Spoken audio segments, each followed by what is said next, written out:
ও আয়ুষে cycle চালায় আমাকে নিয়ে যাচ্ছে, দেখি কতদূর নিয়ে যায়। দেখো মাছ ধরছে, জাল থেকে মাছ চলে আসছে।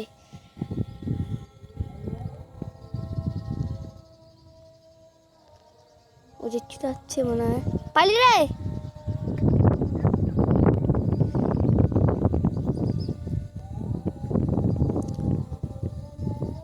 চার পাঁচটা পুঁটি পাচ্ছে।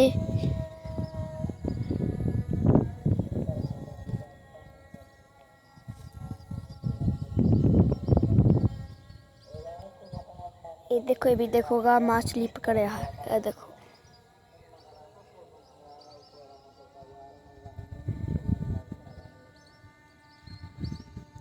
मुझे पुकुर, मुझे पुकुर,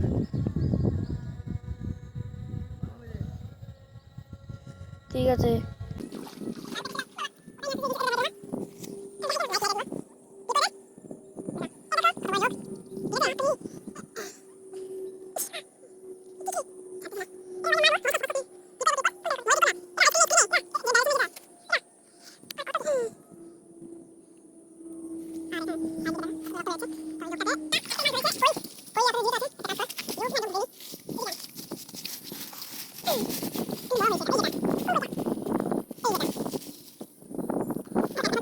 ঠিক আছে, নড়ছে।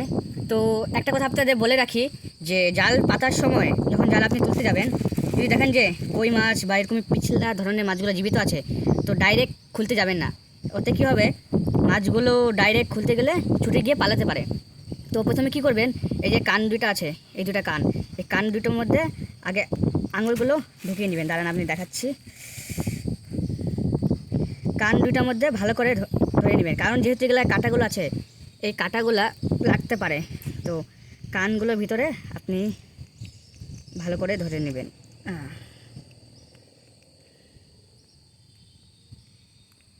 এইভাবে যেভাবে আমি ধরছি, এইভাবে কানগুলোকে ভালো করে ধরে তারপরে আস্তে করে জালটা নামাই দেবেন এই দিক দিয়ে। ঠিক আছে, ওতে কী হবে, মাছটা পালাতে পারবে না এবং আপনি প্লাস্টিকের মধ্যে নিজে মাছটা নিয়ে বাড়ি যেতে পারবেন। ঠিক আছে, তো আজকের জন্য এটুকুই। কালকে সকালে আবার যখন আমরা এদিক দেখা যোগটা যে ধরছিল এতক্ষণই রক্ত খেয়ে নিয়েছে। তো নামার সময় অবশ্যই সাবধান রাখবেন যে কোথাও কাটা ঘা না থাকে, গায়ের মধ্যে তেল বা কিছু মিলিয়ে নেবেন, মিশিয়ে তারপরে নামবেন। চল।